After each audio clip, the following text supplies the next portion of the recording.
नमस्कार, मी प्रशांत कदम. एबीपी माझाच्या आजच्या वेब एक्सप्लेनरमध्ये आपण राज्यसभेच्या निवडणुकीची प्रक्रिया सोप्या आणि सहज शब्दांमध्ये समजून घेणार आहोत.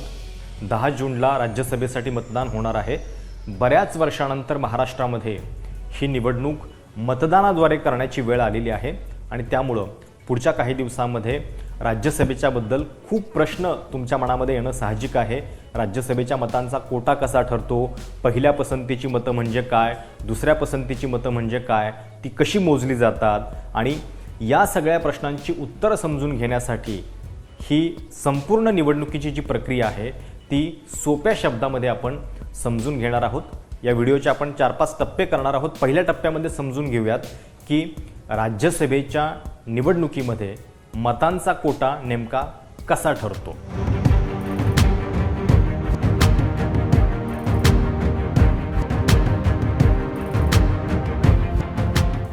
तर सगळ्यात पहिला प्रश्न म्हणजे राज्यसभेच्या निवडणुकीमध्ये मतांचा कोटा कसा ठरतो, कारण त्याच्यावरती सगळी पुढची गणितं अवलंबून असणार आहे आणि हा मतांचा कोटा ठरवण्यासाठी एक फॉर्म्युला आहे.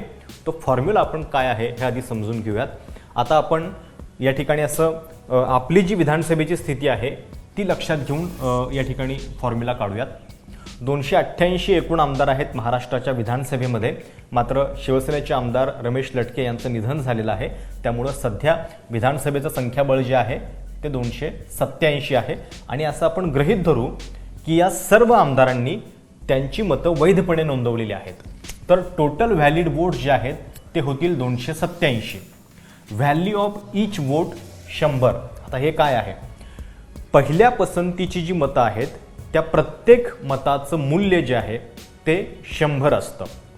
आता तुम्हाला प्रश्न पडेल की दुसऱ्या पसंतीच्या मताचं मूल्य मग 100च असतं का, तर ते 100 नसतं.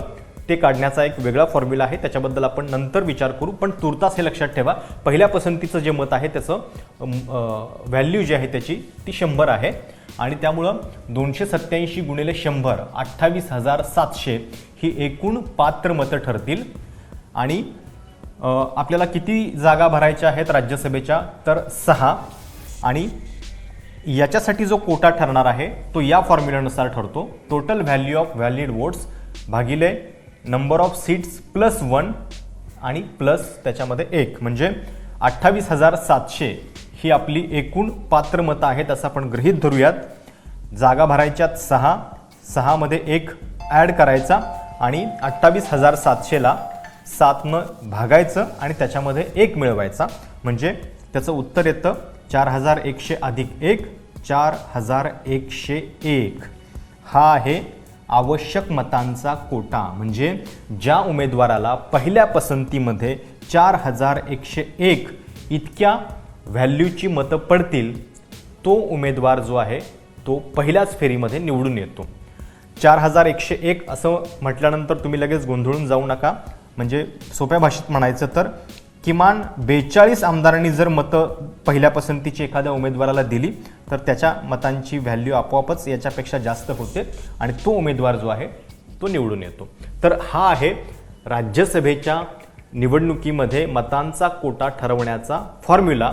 आणि आत्ताची आपली सध्याची जर स्थिती लक्षात घेतली तर विधानसभेमध्ये 4,101 हा आवश्यक मतांचा कोटा आहे पहिल्या पसंतीमध्ये, म्हणजे पहिल्याच फेरीमध्ये निवडून येण्यासाठी.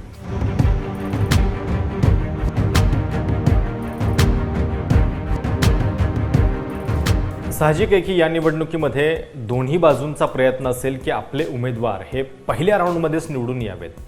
पण महाराष्ट्राच्या विधानसभेतलं सध्याचं संख्याबळ लक्षात घेतलं तर ते किती अवघड आहे हे आपण या बोर्डच्या माध्यमातून समजून घेऊयात.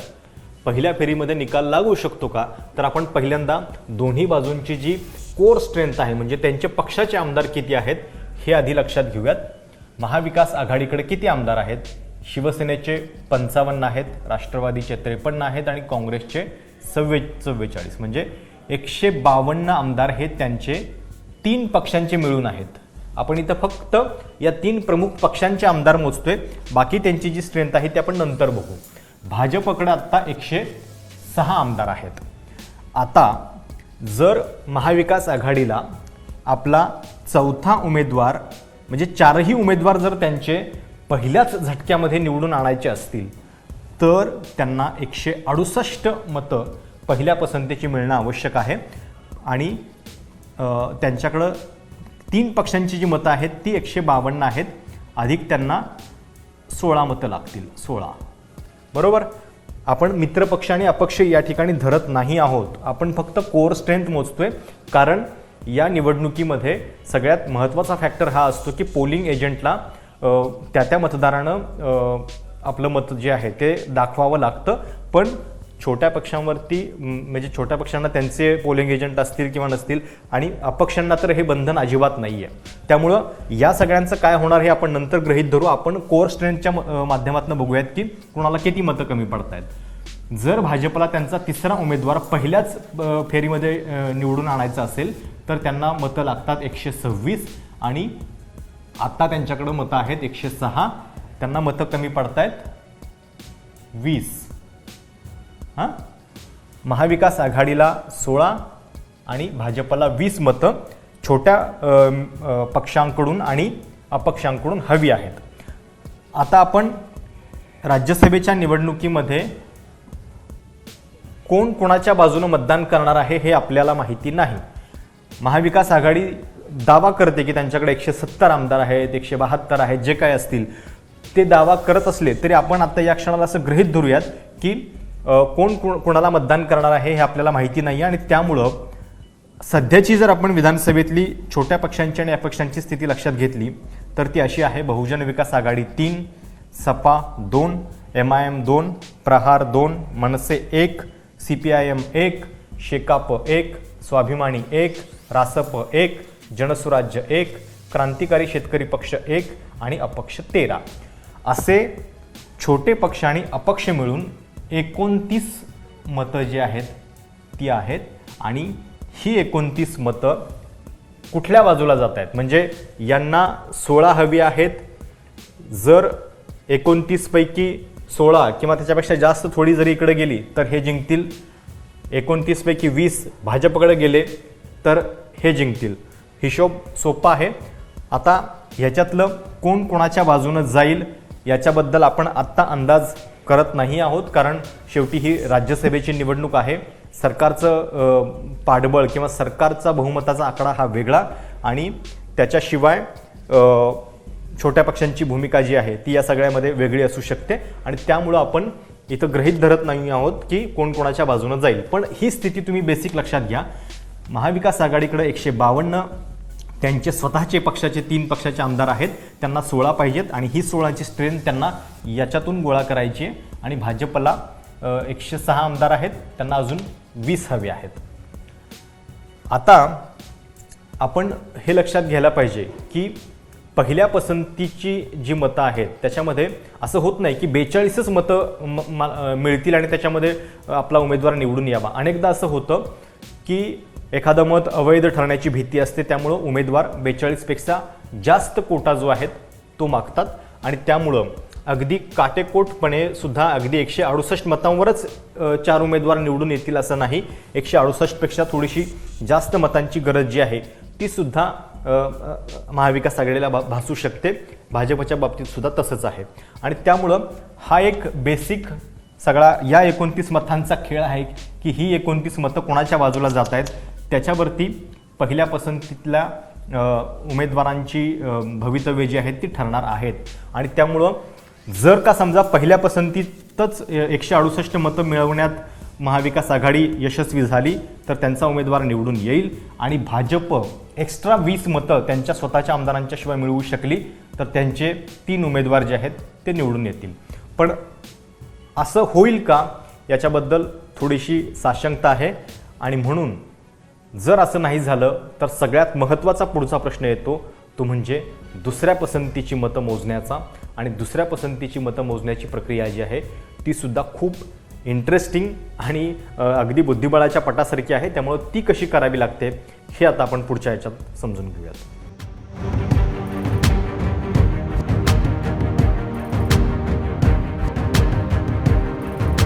राज्यसभेच्या निवडणुकीचा निकाल जर पहिल्या फेरीत लागला नाही तर मतमोजणी दुसऱ्या फेरीमध्ये पोहोचते आणि ही दुसऱ्या फेरीतली मतमोजणी जी आहे ती खूप इंटरेस्टिंग होत जाते, तशी थोडीशी क्लिष्ट पण होत जाते. एकतर दुसऱ्या फेरीमध्ये मतमोजणी जाताना 2-3 गोष्टी पहिल्यांदा लक्षात घ्यायच्या आहेत.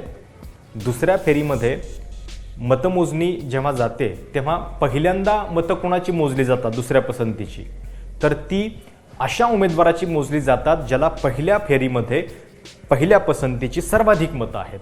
आणि दुसऱ्या फेरीमध्ये जे मताचं मूल्य आहे ते सुद्धा खूप वेगळ्या फॉर्म्युल्यानुसार ठरतं. त्या उमेदवाराला जी अतिरिक्त मतं मिळालेली आहेत त्याच्यानुसार हे कॅल्क्युलेशन होतं. आणि ते कसं होतं हे आपण थोडक्यात समजून घेऊयात. इथं आपण असं गृहीत धरू की आपले जे आता 7 उमेदवार रिंगणामध्ये आहेत त्यांच्यापैकी एका उमेदवाराला, ए नावाचा उमेदवार आहे, ज्याला जर 49 मतं पहिल्या फेरीत मिळाली तर हा उमेदवार पहिल्या फेरीतच विजयी घोषित होतो. आणि त्याची मतं सर्वाधिक ठरलेली असल्यानं त्याची पहिल्यांदा दुसऱ्या पसंतीची मतं कोणाला मिळालेली आहेत ही मोजली जातील. जर दुसऱ्या फेरीतल्या मतमोजणीची वेळ आली तर आपण हे बघतोय. तर या उमेदवाराला मिळालेली मतं आहेत 4900. कोटा जो आहे तो 4101चा आहे, त्यामुळे ह्याची अतिरिक्त मतं ठरतात 799. आणि आपण असं गृहीत धरू की वैध मतपत्रिका, आता इथल्या वैध मतपत्रिका म्हणजे ह्याचा अर्थ वेगळा आहे की या सर्व मतपत्रिकांवरती जर दुसऱ्या पसंतीची मतं लिहिलेली असतील तर हा आकडा 49 होतो. 799 अतिरिक्त मतं भागिले 49 असं जर आपण केलं तर 16.30 होतं. हा फ्रॅक्शन जो आहे तो निग्लेक्ट करायचा आणि प्रत्येक या उमेदवाराच्या दुसऱ्या पसंतीच्या मतांची किंमत होते 16. इथं आपण एक लक्षात घेतलं पाहिजे की मी वैध मतपत्रिका इथं पुन्हा का लिहिलंय. या वैध मतपत्रिका म्हणजे जर त्याला पहिल्या पसंतीला सुद्धा वैध ठरलेले आहेत आणि दुसऱ्या पसंतीला सुद्धा जर या मतपत्रिका वैध ठरल्या असतील, म्हणजे प्रत्येक मतपत्रिकेवरती जर दुसरा पसंती क्रमांक लिहिला असेल तर हा आकडा 49 होईल. जर कमी असेल तर कमी सुद्धा होईल, म्हणजे पहिल्या पसंतीची 49 मतं असू शकतील. आणि जर समजा 9 मतपत्रिकांच्यावरती दुसरा पसंती क्रमांक लिहिलेलाच नसेल तर इथं वैध मतपत्रिका किती ठरतील, 49 - 9 40. आपण असं गृहीत धरू की 49च्या 49 मतपत्रिका पहिल्या पसंतीच्या सुद्धा आहेत आणि त्याच्यामध्ये दुसरा पसंती क्रम सुद्धा नोंदवलेला आहे. तर त्याची दुसऱ्या पसंतीच्या प्रत्येक मताची व्हॅल्यू जी आहे ती या फॉर्म्युलानुसार कॅल्क्युलेट होईल. अतिरिक्त मतं कोट्यापेक्षा 799 जास्त आहेत, 49 त्याला भागायचं, 16.30 होतं, वरचे 0.30 निग्लेक्ट करायचे आणि हे 16 आहे. या दुसऱ्या पसंतीच्या या उमेदवाराच्या प्रत्येक मताची किंमत 16 असेल. आणि ते डिस्ट्रीब्युशन आता कसं होईल हे आपण इथं लक्षात घेऊ. जर बी उमेदवाराला त्यांनी 30 मतपत्रिकांवरती दुसरा क्रमांक असेल तर 30 मतं 16 गुणिले 30 हे 480 त्या बी उमेदवाराच्या मतपत्रिकेमध्ये ट्रान्सफर होतील. सीच्या नावावरती जर इतकी असतील, 10 असतील तर 160 होतील. डीच्या नावानं जर 9 असतील तर 144 असतील. आता अजून एक गोष्ट थोडीशी बारकाईनं लक्षात घ्या की जर बी आणि सी हे पहिल्याच फेरीमध्ये निवडून आलेले असतील आणि केवळ डीचा प्रश्न असेल की डीला काही मतं कमी पडतायत तर या दोघांच्या मतांची बेरीज तिकडं करण्याची गरज नाही. केवळ ही मतं जी आहेत ती मोजली जाणार आहेत. 16 गुणिले 9 144.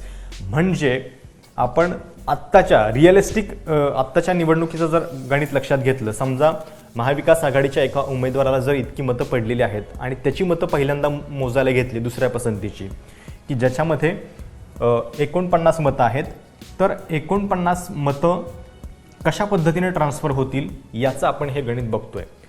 जर अशी वेळ आली की शिवसेनेचे संजय पवार आणि भाजपचे धनंजय महाडिक हे 2 उमेदवार पहिल्या फेरीमध्ये आवश्यक मतांच्या कोट्यापर्यंत पोहोचू शकले नाहीत, तर एखाद्या उमेदवाराची, समजा ही मतं भाजपच्या बाजूने जास्त असतील तर भाजपची मोजली जातील पहिल्यांदा. जर महाविकास आघाडीच्या बाजूने असतील पहिल्या पसंतीची सर्वाधिक मतं तर महाविकास आघाडीच्या बाजूने ही मतं जातील.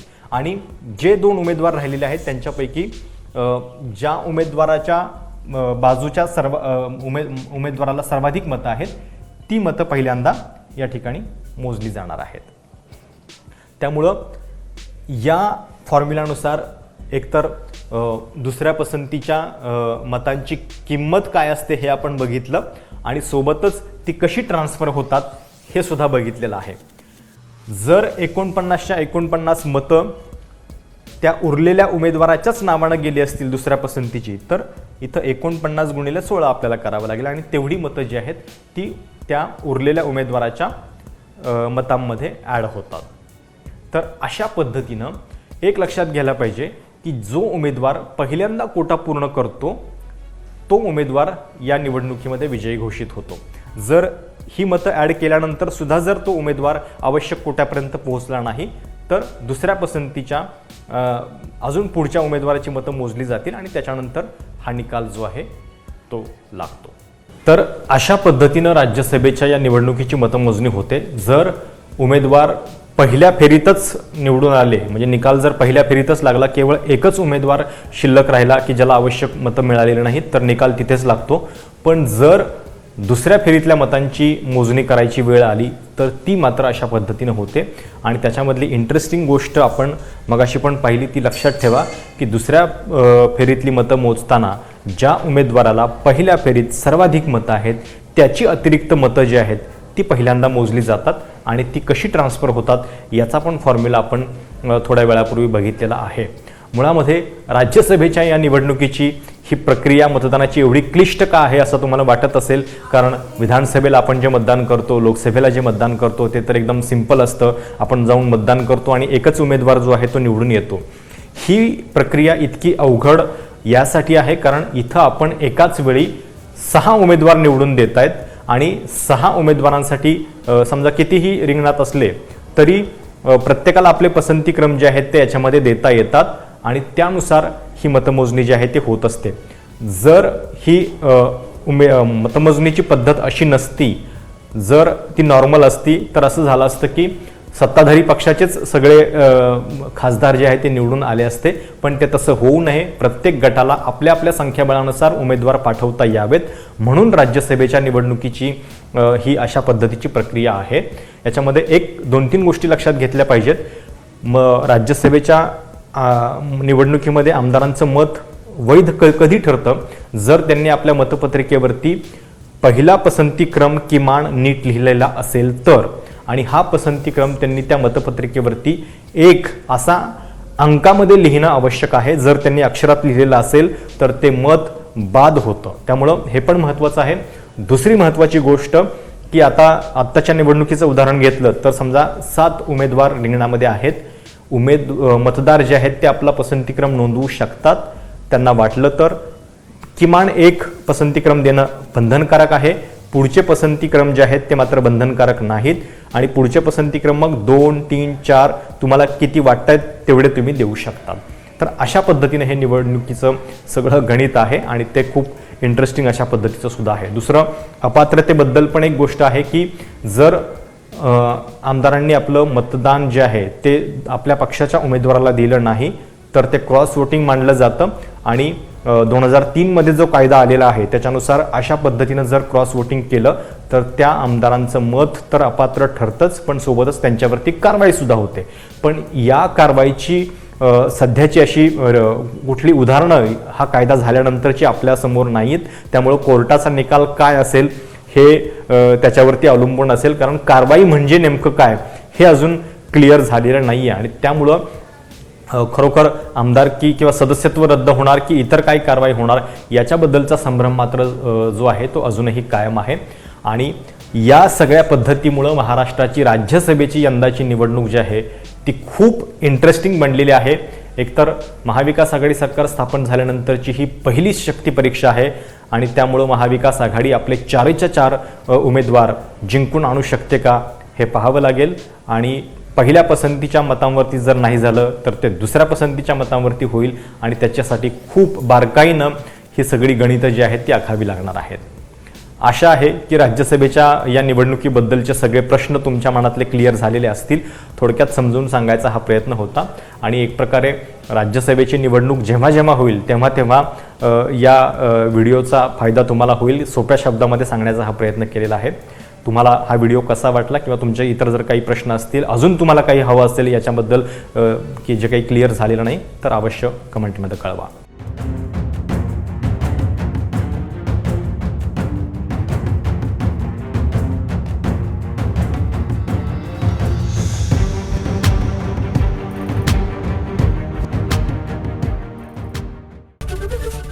एबीपी माझा, उघडा डोळे बघा नीट.